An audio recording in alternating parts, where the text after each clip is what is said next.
মাল সামান আমাদের হাতে, রাজ্য আমাদের হাতে, রাষ্ট্র আমাদের হাতে, অতএব সফল কাম হচ্ছে আমরা।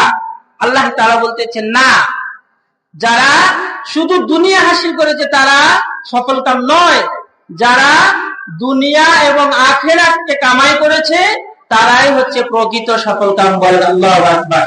তাহলে আমরা কোনটা করতে চাই? আমরা দুনিয়া এবং আখিরাত দুটাই কামাই করতে চাই, ঠিক কি না? আমরা শুধু দুনিয়া দুনিয়া করব? আল্লাহ তাআলা বলতেছেন যে আপনাকে রিজিকের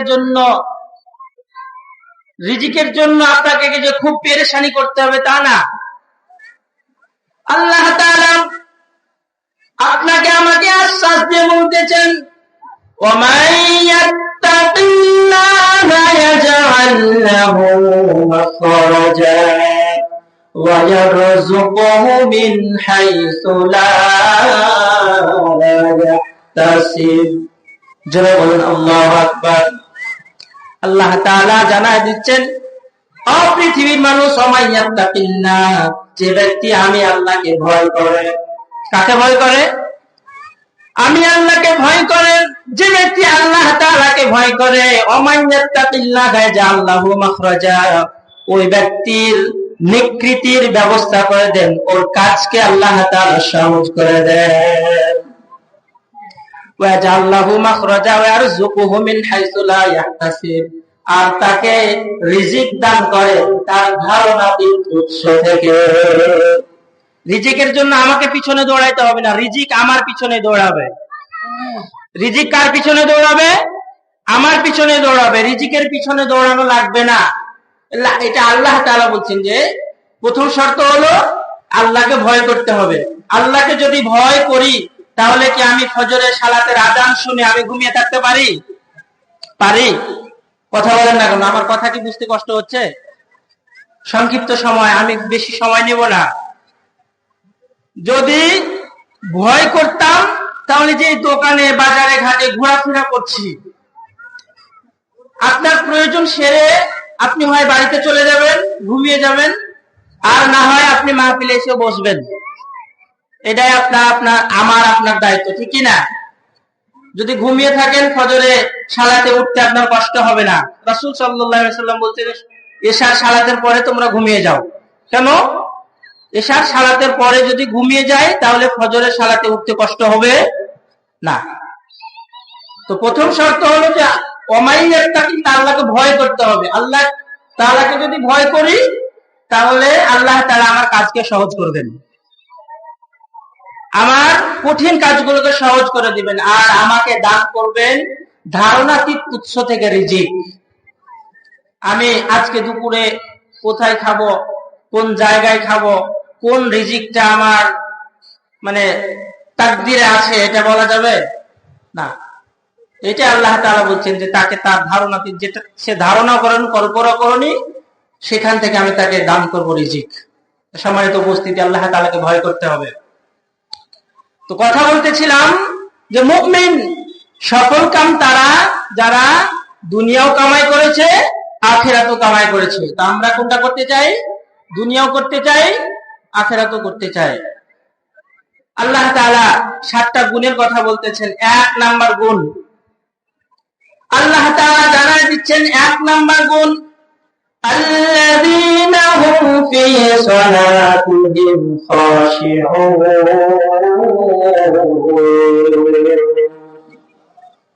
আল্লাহ তাআলা বলতেছেন মুমিন ব্যক্তি, মুমিন সফলকাম ওই ব্যক্তি যারা আমলের মধ্যে সালাতের আমল আছে।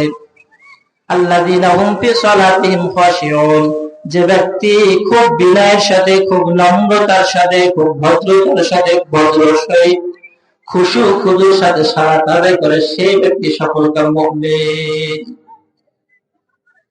সফলকাম ওই ব্যক্তি যে মুমিন। মুমিনকে যার মধ্যে 7টা গুণ রয়েছে। কয়টা গুণ? 7টা গুণ। 7টা গুণের মধ্যে 1 নাম্বার আল্লাহ তাআলা বলতেছেন যে ব্যক্তি সালাত আদায়ের ক্ষেত্রে খুব বিনয়ী, খুব আগ্রহী, খুশু খুজুর সাথে সালাত আদায় করে, যে ওই ব্যক্তি হচ্ছে মুমিন। আল্লাহ তাআলা বলতেছেন ওয়াকিমুস সালাত ওয়াতুজ যাকাত ওয়ারকাউ মা'আর রাকিঈন, তোমরা সালাত কায়েম করো, যাকাত প্রদান করো, ওয়ারকাউ মা'আর রাকিঈন, এবং রুকুকারীদের সাথে রুকু করো। বলেন না সুবহানাল্লাহ। কাদের সাথে? রুকুকারীদের সাথে তোমরা রুকু করো। এখানে অনেক বিজ্ঞ ওলামায়ে কেরাম তারা মতামত প্রকাশ করেছেন যে আল্লাহ তাআলা এখান থেকে জামাতে সালাত আদায়ের কথা উল্লেখ করেছেন, যে রুকুকারীদের সাথে তোমরা রুকু করো। অভিজ্ঞ আলেম আছে, তার পরামর্শ আমি কামনা করছি। আলোচনা শেষে এটা বিষয়ে একটু পরামর্শ দিবেন। তো আল্লাহ তাআলা বলতেছেন ওয়াকিমুস সালাত, তোমরা সালাত কায়েম করো। সালাত কি করো?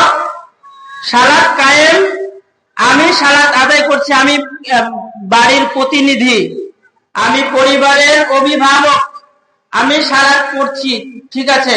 আমি যখন ফজরের সালাতে আসছি তখন আমার শিশু বাচ্চাগুলা, বয়স্ক শিশু থেকে বয়স্ক পর্যন্ত যারাই বাড়ির সদস্য রয়েছে, মেম্বার রয়েছে, সকলেই ঘুমিয়ে রয়েছে, শুধু আমি একা সালাত আদায় করছি। কে? শুধু একা সালাত আদায় করছি। আল্লাহ তাআলা বলতেছেন যে একা বাঁচলে হবে না, একা বাঁচলে হবে না, তুমি নিজে বাঁচো এবং তোমার আহাল পরিবারকে জাহান্নামের আগুন থেকে বাঁচাও। ইয়া আইয়ুহাল্লাযীনা আমানু কু আনফুসাকুম ওয়া আহলিকুম নারা, হে ঈমানদারগণ, হে বিশ্বাসীগণ, তোমরা নিজেরা জাহান্নামের আগুন থেকে বাঁচো এবং তোমার আহাল পরিবার, তোমার অধীনস্থ যারা রয়েছে তাদেরকে বাঁচাও। এখন আমি নিজে বাঁচবো আর আহালকে বাঁচাবো না, এটা অভিভাবক হতে পারে না, ঠিক কিনা? আপনি নিজে বাঁচছেন, আরেকজনকে জাহান্নামের দিকে ঠেলে দিচ্ছেন, এটা হতে পারে না।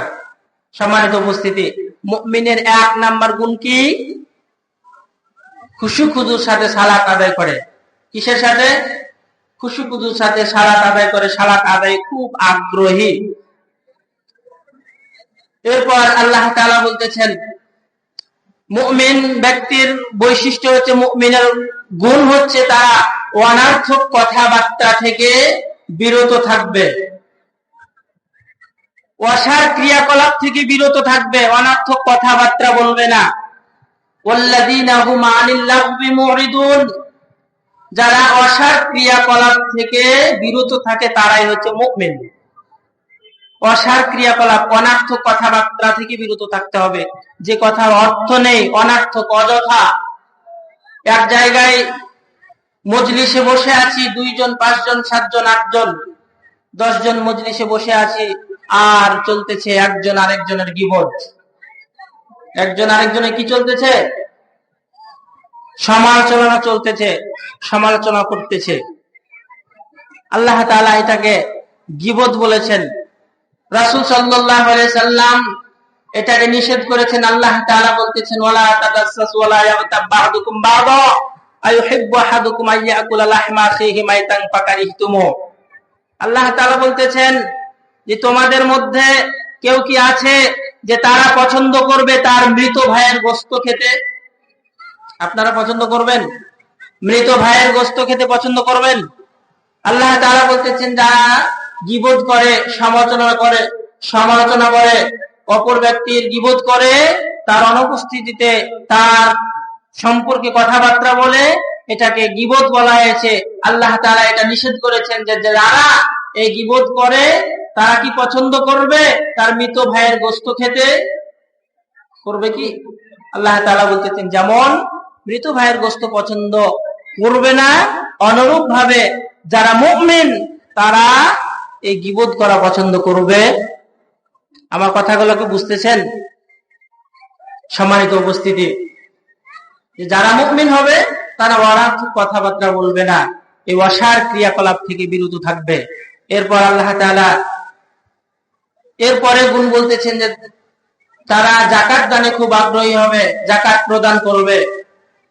এরপর 4 নাম্বার গুণ হচ্ছে যে তারা নিজের স্ত্রী ছাড়া অন্যের স্ত্রীকে কামনা করবে না, জেনায় লিপ্ত হবে না। ওয়ালা তাকরাবুজ জিনা ইন্নাহু কানা ফাহিশা, তোমরা জেনার নিকটবর্তী হও না, নিশ্চয় জেনা হচ্ছে ফাহিশা কাজ। কি কাজ? ফাহিশা কাজ, অন্যায় কাজ। সম্মানিত উপস্থিতি, তারা নিজেদের স্ত্রী ছাড়া অন্যদেরকে কামনা করে না। রাসূল সাল্লাল্লাহু আলাইহি সাল্লাম জবান মুবারকের মধ্যে ঘোষণা করছেন, সবচাইতে বড় পাপের মধ্যে একটা, যারা প্রতিবেশীর স্ত্রীদের সাথে জিনায় লিপ্ত হয়। প্রতিবেশীর স্ত্রীর সাথে জিনার ঘটনা আছে না নাই? আছে না নাই? রাসূল সাল্লাল্লাহু আলাইহি সাল্লাম বড় পাপের মধ্যে একটা ঘোষণা করেছেন, যে তারা প্রতিবেশীর স্ত্রীর সাথে জিনায় লিপ্ত হবে না।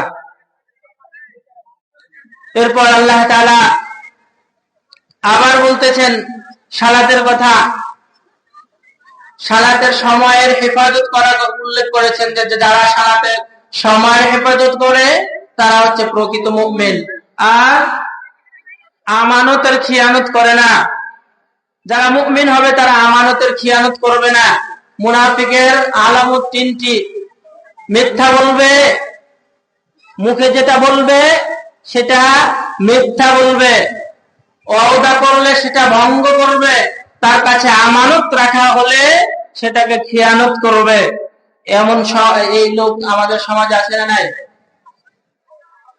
একটা জিনিস দিলাম, আমানত হিসেবে দিলাম, 2 দিন পরে বলতেছে না আপনার সাক্ষী নেই, ঝেড়ে দিচ্ছে। মুখে যেটা বলছে সেটা মিথ্যা বলছে। সময়ের হেফাজত করতে হবে, সালাতের আমানত